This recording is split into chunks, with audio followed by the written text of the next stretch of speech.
And thank you to everybody for taking the time to join this conversation. First, I'd like to acknowledge that I'm coming from the unceded traditional territories of the Lheidli-T'enneh. And for thousands of years, the Lheidli, where the two rivers flow, T'enneh, the people have walked gently on the unceded territories where I now live, work, and play. I'm committed to building relationships with the First Peoples, one based on honor and respect, and I thank them for their hospitality. At this point too, I'd also like to give credit to some amazing people I've been working with on this presentation. Dr. Annie Booth, Dr. Teresa Healy, Dr. Tammy Clausen-Ross, and my own sister, Janet Sewell McPherson. They've all been part of this project and part of this presentation, and some of them were going to be with me in Ireland. So I'm very thankful to all their help and their ideas. My name's Carolee Clyne. I'm working on my PhD at the University of Northern British Columbia, looking at the idea that modeling UDL to faculty as learners engages them better as educators.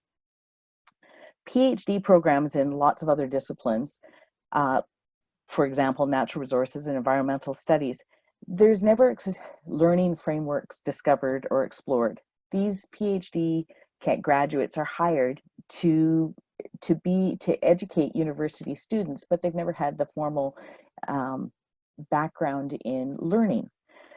So after almost 30 years in higher ed, as I began to explore further education myself and became aware of UDL in my master's, I started to feel really strongly that every learner should have an opportunity to be engaged in learning. And too often I had seen instruction delivered in a very limited traditional fashion. So how do we get faculty to enhance their instruction when they've not had that background? So what I'm starting to explore and what I believe is that we need to model the way. We need to treat them as learners and provide them for engaging opportunities with choice.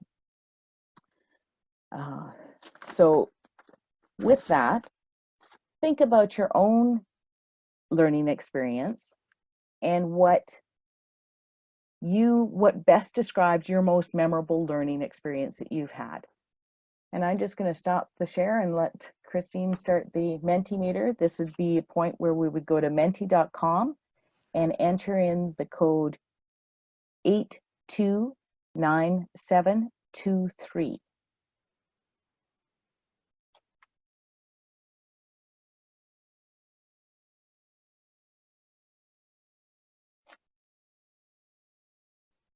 Can everyone see that okay? Is that coming up? Looks good to me. So what best describes your most memorable learning experience? Fantastic.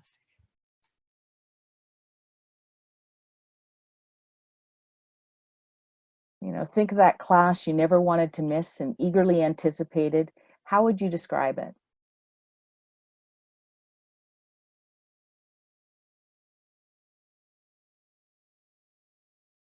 This is great, looking at these choices and looking at what people have experienced. Carolee, maybe if you could tell us about your most memorable learning experience, that would be great. Thanks, Christy. I think it's the ones where you have the interaction and where you're empowered and you're given choice to do things, which is, I think, why the UDL framework has appealed to me so much, as it really encompassed those things that were the best. And I think that's the piece I'd like to share. And when you get talking to faculty and non-education disciplines, so often when you get talking about what their passion and their topic, they become so animated, and yet you'll watch them go into a lecture and it's so dry. So this is where trying to share that shift is part of what my motivation behind why I've chosen to get into UDL and try and find a way to share it and bring it to faculty that haven't had that experience. That's fantastic. So at this point, I think I think the biggest point that's standing out is engaged, and interactive. I think we'll switch it back, Christine. Yep, no problem. So I'll just stop my share. And if you want to share yours again there, Carolee.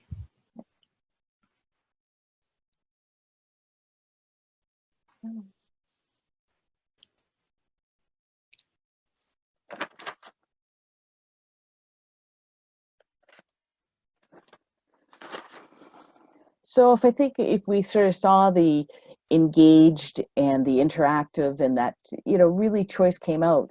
And when we think about the description of an expert learner from the UDL goals,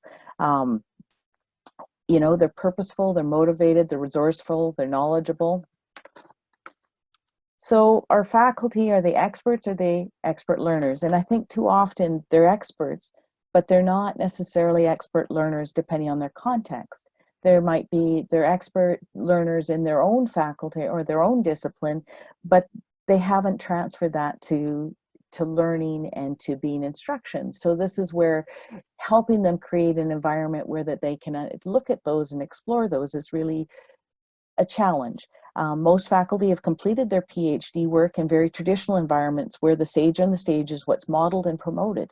And ideally, all faculty in all the disciplines are expert learners in more of their discipline. They could expand that quest for knowledge and understanding to the goal of learning. So even in my coursework for my PhD, I found the faculty that were leading the program openly believed UDL had no place in their space and their disciplines. The role was very traditional. The instructor is the knowledge, and that's the way it should be. So when you think of your own professional development, how often is the lecture in a very traditional model? Even thinking of conferences, they frequently are very traditional in the sense somebody comes and shares ideas at you versus the interaction. So if the topic is new and exciting, how much of it do you recall a few days later when it's only been spoken to you and lectured at you? Is it a surprise that many of our higher education classes follow this approach because that's what's been modeled? So as post-secondary instruction is often done in isolation, I believe we need to realize and recognize that faculty are also learners and that UDL principles should be applied to all learning to empower and maximize the opportunities. My suggestion is the idea of designing professional development to model UDL then enables them to have the choice and shows them ways that they can. And usually when you've experienced something and you really like it, you take those ideas away. So when you think of your most memorable class as a learner, how does your professional development compare to that? What are some of the successes you've found in professional development? What are some of the challenges? What would you like to see happen differently? When you look at all of this and you apply it through a UDL lens, what might you bring? What would you bring that brings the best of what you've experienced as ideas? So with that, we're going to, this workshop was intended to be interactive. And so I'm going to pass it back to you, Christine, to start launching Mentimeter. And we're looking for your ideas. You're contributing to the conversation. This isn't just mine. This is what everybody comes up to. So let's think of it in terms of, in your own experience or from your background, what do you think in the terms of UDL engagement for your own professional development? What would you like to see? With doing workshops like this, there's been ideas that have come forth that have been really creative when we've had people in a room talking about what they've done and what they'd like to see. We've seen suggestions of play and laughter. Best learning often happens with things like that. Please enter, your comments or your suggestions on what things you'd like to see in professional development in terms of the engagement. We've seen things like shorter interactive. We've seen a longer shift it to having it interactive and having a longer debrief. Give students ownership of their own learning. To have a failure panel. I think one of the things that emerges is creating that environment of trust. We've got given a space to work, to collaborate. That's often something that can help people start to take ownership. Here we're starting to get some great ideas. The faculty-led short interactive workshops, more creative ways, accessible for widening participation groups. I think globalization is huge, and we really have to start thinking about more of those things, of people coming from different backgrounds, different ways of knowing. I think there's some great ideas coming here. These ideas will also be available for everybody themselves after the presentation. We will make these different topics available. I think we could, Christine, I think we could switch to the view of with regards to representation as well. We've got more great ideas coming on the engagement. Yep, no problem. Is that? It'll come in a sec, I'm sure. I think it just takes a few moments for Mentimeter to populate it. For representation, in the previous, we've had ideas of infographics. What a lovely, it embeds so many things in it and can really help people have an opportunity to get those choices and the information coming through. You can have things, again, the failure panel showed up a couple times of talking about the mistakes and talking about what you can learn from that. We've had multisensory. One of the things that for representation, be an engaged and dynamic speaker. That helps people see the content. You can have, just looking at bringing in a global perspective, move beyond typical content. Certainly I'm aware that different ways of knowing and different approaches, especially in the fields of science, when there's a lot of the indigenous ways of knowing have got a very different approach, and realizing those different ones can be quite interesting on the representation. We've got some great ideas coming up. I don't know if you saw the John Kelly Award session, actually, Carolee, where we had a couple of the finalists actually talked about some of the ways that they try to incorporate kind of alternative representation, and it was really interesting to see, I suppose, from different perspectives in both higher ed and vocational or further education, just to kind of the use of, from a diary and then being able to provide a video instead can really support lots of different diverse learners. So it was really, really interesting to see. Yeah, I've worked with some faculty, and they had journal assessments or journals for part of the early childhood. And when they allowed, the students were really struggling with the writing. And yet when they allowed them to submit them as a voice memo, which was the same, what they wanted them to do is be reflecting on how the session had gone, that worked wonderfully for the students in terms of a different assessment. I mean, that moves into our action and expression, but they did, in the representation, they also found when they put it out a couple of ways, and so sometimes they would put it out as a podcast as well as they put out the notes, and those students really liked being able to have a different way to work at things and work through things. Maybe we should switch over to, there's some great ideas under the representation. Maybe we should switch over to the action and expression No problem. slide. Thanks, Christine. Can you see that okay? I can see the slide. It hasn't populated yet, but that's, I guess, one of those things we're realizing with Mentimeter takes a moment. Yeah. Some of the things that have come up as ideas has project-based learning, to mock student broadcasts on course content and concepts. I did that in a course I was involved with, where we allowed the students to do a podcast talking about environmental ethics. And it was really fascinating, the effort the students put into it and what they did they really deepened their learning from just a brief overview on the articles and synthesizing it. They took it to a much deeper level, and especially when they had the conversation amongst themselves, you could see them starting to, oh, this makes more, and they got energized on it. Yeah. And other ones have been active learning. I'm just using the parking lot in the classroom, allowing students to feel their ideas can get heard, or their voice gets heard at some point.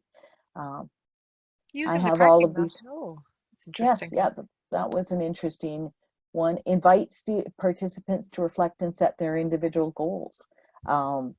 Using post-it notes have come up several times in different Oh God, suggestions. I am a post-it fiend. I absolutely love post-its. Well, I do too. I've got them all around in the office, and that's what I'm reading, turning and reading. Course material is a reflection of the instructor's choice, but then allowing that was actually, I think, out of the session you were in, Christine. You wouldn't know what that one was from, would you? What, say that again? Course material as a reflection of the instructor's choice. Oh, Not quite sure under action and expression where that one fits, but there's some great ideas, and we can see the ideas emerging here, where definitely. students can come out with different things. So Yeah, there's lots. you've lots there anyway to pick apart from everyone participating here. The podcast debates seem to be one that people are kind of touching on there and That would using be, cross curricula. you know, but the choice, you know, where someone's saying terrified of role play, but loves other, all of those are, you know, giving that choice to students. And if you show it to faculty and let them experience, it's easier for them to understand the value that that can bring to their sessions. I think we've got one more slide. Absolutely. I just noticed one thing there, the talk session. It's one thing that I've learned about myself since we did this whole quarantine is that I did not realize what a talker I am in terms of how I process things until you're in a vacuum where you're in an office by yourself and you kind of you Talking to don't yourself. realize, yes, you're talking to yourself. I noticed earlier I was kind of, and then we're going to do this, Christine, and it's a huge piece. It's that soft skills, you know, you don't think about it, but it's so important. I'll just move on. Yeah. Okay. And then the real test is, do you provide any of these suggestions in your own instruction? And how closely are your own learning desirables, what you like as a learner, matching what you put in your instruction?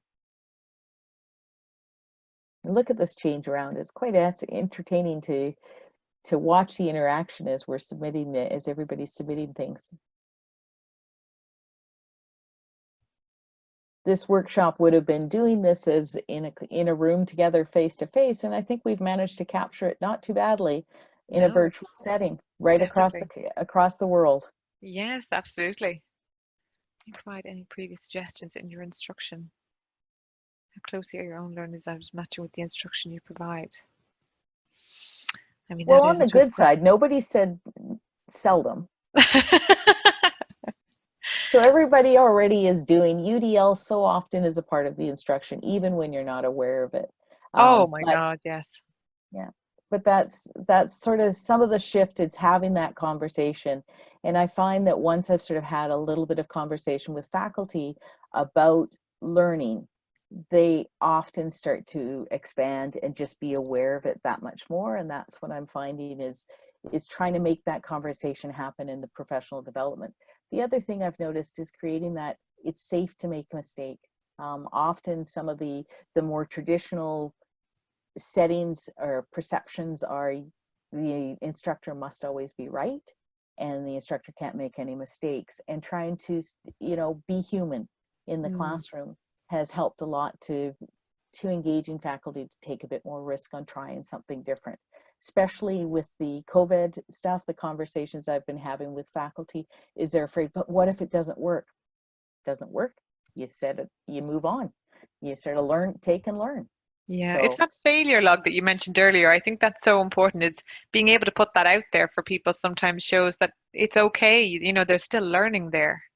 exactly, and that we're lifelong learners and we're modeling it, Yeah. and it doesn't always go perfect. And it's the biggest thing I found is trying to engage faculty towards UDL is that you create that safe space for them to explore and experience it.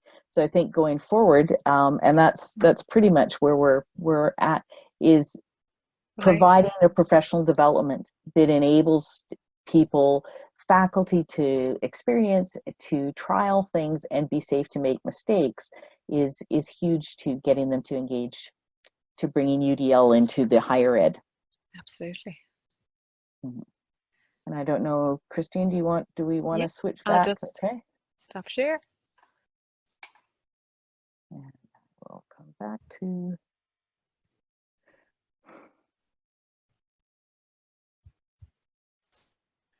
I'm looking at some of there's fantastic points coming through as well. It's important to acknowledge failure. it also models the possibility for failure for students. It's a really good point by one of the participants there. Fantastic. So we will make these results available on the conference website. And the ideas are great for anybody who's looking at planning professional development for faculty, as well as just taking it that next step and applying it to your own learning environment and what you're doing. So thank you for joining and contributing your experiences. Thank you for joining the conversation and partaking in this. Are there any questions?